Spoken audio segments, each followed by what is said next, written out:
Hey everyone, RogueGold here, welcome back to The Division 2. A few different stories that I wanted to cover today that are all, I would say, loosely connected. Now look, I know that I said in some of my past videos that I don't want to really talk about the Ubisoft drama all that much until there is more concrete action to look at and discuss and analyze. And that remains true. As I'm filming this, there is still not any major revelation or movement that has happened there. However, these different stories that I want to talk about are some kind of high-level updates that have contributed to my outlook on that entire situation somewhat. It's given me some additional things to ponder, and so I figured I would share some of that with you all. We have a somewhat obscure but potentially big competitor title to The Division that just got cancelled. There's new rumors of The Division 2 or possibly even The Division 1 coming to a new platform. Some other commentary beyond that, and my thoughts on all of it. So, we'll waste no time and get right to this. Let's go. Alright, so this first story that I want to go over revolves around some news that has come out recently from PlayStation, that being that they just canceled 2 additional high-profile AAA live service titles. Now, I say additional because this is just the latest in a trend of cancellations that we've seen from them. One of the most notable ones that we've talked about before here on the channel was how they were going to make a live service Last of Us game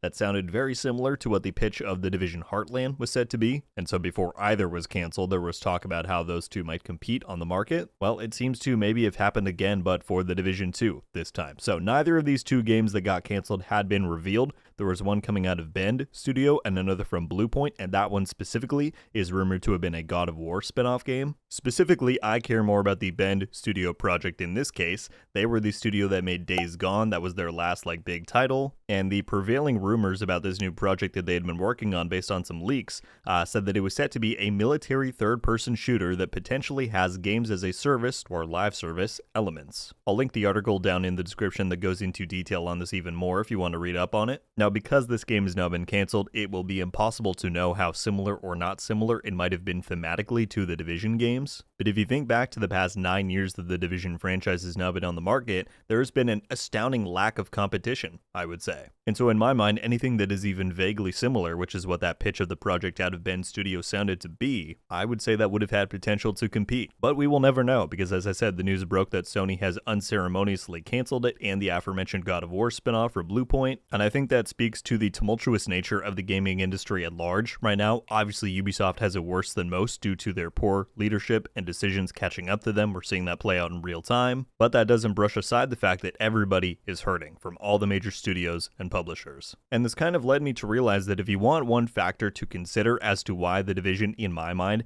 has some security and safety even among the current chaos that is going on with Ubisoft, it is the fact that it is an established brand and it has an established following and player base. You know, live service games, despite the big flops that we've seen recently, like Concord from Sony, they still remain the most sought-after titles in the industry, and that is simply due to how much revenue potential they have. But what we've been seeing over the past even 3, 4, 5 years is that despite more and more publishers trying to achieve them and make those games that work, we're seeing less and less of them succeed. We're seeing even fewer even make it to the market or being greenlit at all. Because, you know, these kinds of games were always gambles, but in today's times, they are very hard to pull off and even get audiences excited about them. And that is why industry-wide I think you're going to see a move towards a consolidation of risks and more emphasis put on established and proven titles. And so in the event that Ubisoft gets bought out or there is some major restructuring of leadership as everybody is so worried about, I really don't think that The Division is a title or IP that would be so quickly cast aside. Now look, and I said this in my past video, I cannot predict the future. I am not saying that it is completely impossible that The Division games could get canceled or thrown away in the event of some kind of big shakeup at Ubisoft. I simply don't know that. But what I do know is that in a market where reliable and ongoing revenue streams are extremely hard to come by,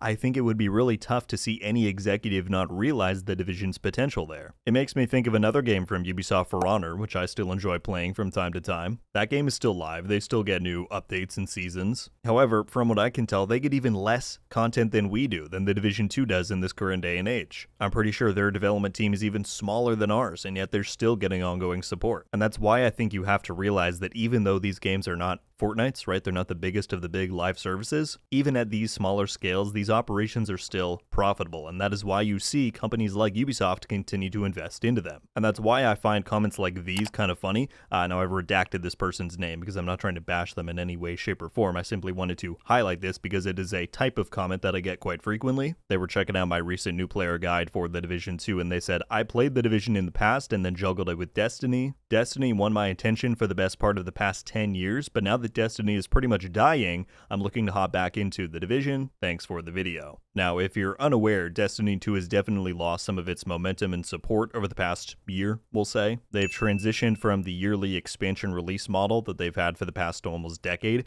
to now a quarterly major update schedule with 2 mid-sized expansions per year instead. Now, to us Division players, and if you read some of the content on this roadmap on screen that they get every year, that sounds astounding. We would kill for support like this, which is why I think it's so funny when you look at the Destiny 2 community and content creators for it, they all almost unanimously have this sadness to them. They're nearly ready to throw in the towel and say it's over. And look, that makes me bummed for them. I always root for games and properties that people love to be successful and thriving. That's what I would want for anything that I'm that passionate about. But honestly, it also does kind of amuse me to a degree because The Division 2 is so far below that in terms of content and support, and yet we're here playing and enjoying what we do get. And that is why I truly believe that perspective is everything. I've said that in some past videos before. It's very easy to jump on the bandwagon and say this is dying or The Division is done the moment a buyout happens. Like I said, maybe, I don't know the future, and I think if you have just a little bit of faith and perspective, let's wait and see what happens. Alright, now I did want to close this out on a bit more of a positive story. If you didn't hear, the Nintendo Switch 2 got announced this past week. People have been waiting for that one for a long time. But alongside that announcement, there was also a list of rumored third-party ports that got leaked. So I will link this article down in the description from IGN that goes over all of the supposed games that are coming to the Switch 2. But long story short, there is a reputable source that claims that several Ubisoft titles are set to get ported,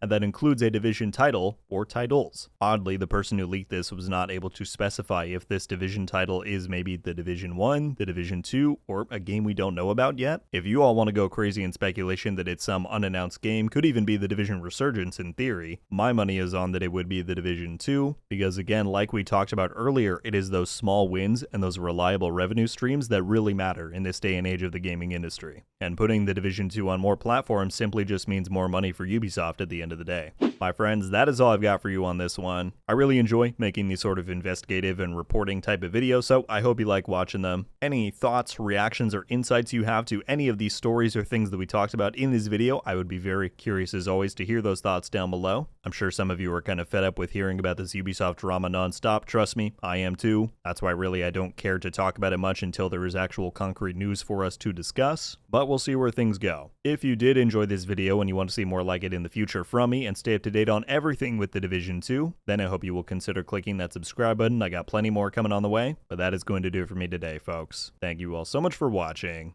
I'll see you in the next one. RogueGold. Out.